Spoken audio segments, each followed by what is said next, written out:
This is Autoline Daily reporting on the global automotive industry.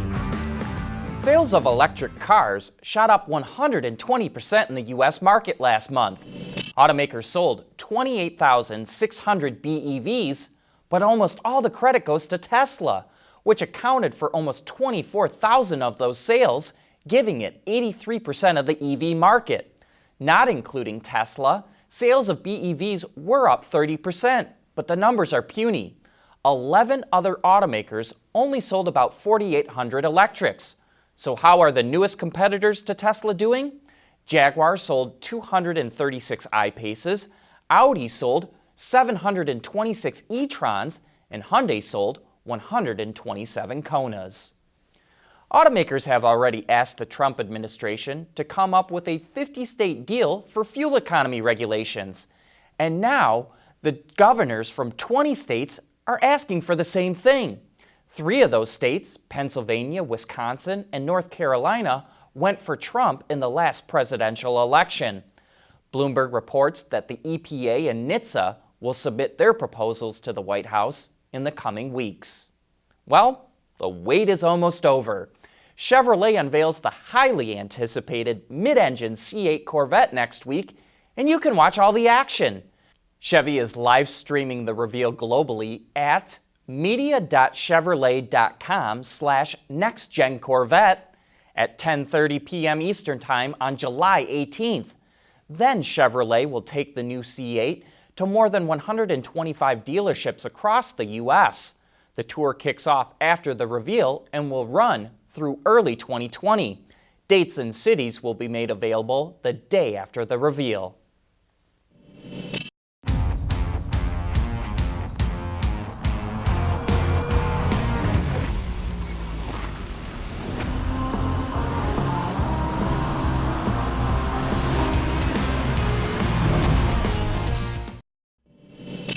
Say, where in the world are the new Dodge Charger and Challenger? We thought they'd be out by the end of this year, but Auto Forecast Solutions says there are no replacements on the horizon. Back when Sergio Marchionne was still CEO of FCA, the plan was to put those cars on the Giorgio platform from Alfa Romeo, but it didn't work out. A source in the supplier industry that worked on the cars told Autoline that the Giorgio platform could not accommodate cars as wide as the Challenger and Charger. So FCA decided to keep the current platform, which started out life as a Mercedes E-Class and goes back to the Daimler Chrysler days. But the plan was to make significant modifications to that platform. In early 2017, Marchionne told the Motor Authority that, quote, "By the time we finish with that architecture, you will not recognize its origins."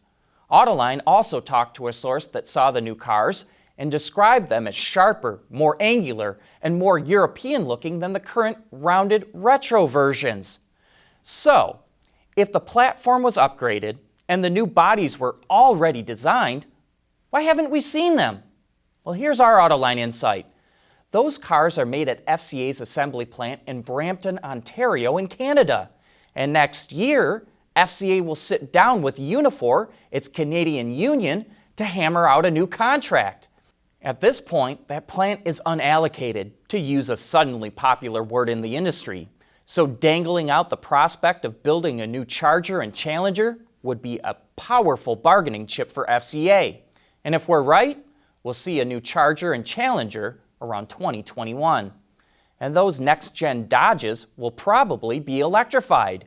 Speaking with Automotive News, Tim Kuniskis, the head of passenger cars for FCA, said, quote, "I think the absolute future is electrification of these cars. That's not necessarily bad. Could be battery electric, could be plug-in hybrid, could be regular hybrid, could be e-axles, any one of the number of electric technologies. But I am a firm believer that electrification will be the key to high performance in the future.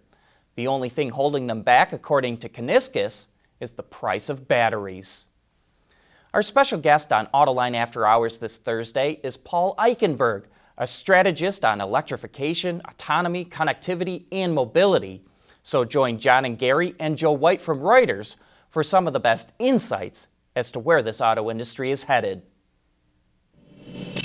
Autoline Daily is brought to you by Bridgestone Tires, your journey, our passion, and by DuPont, transforming industries and improving lives through material science. Mini's upcoming all-electric model, the Cooper SE, is based on the two-door hardtop, but has unique accents both inside and out. Depending on the model, its range is 235 to 270 kilometers, or 146 to 167 miles. And those figures are based on the WLTP test cycle and converted to NEDC. The batteries are incorporated into the floor. The electric motor produces 181 horsepower and 199 pound-feet of torque, and it will go 0 to 62 miles per hour in 7.3 seconds. It will be built at the company's plant in Oxford, England, alongside the gasoline-powered versions of the model as well. To stop motorists from getting T-boned at intersections, Bosch created what it calls front cross-traffic alert. Radars are placed at the front corners of the vehicle to give an extra set of sensing.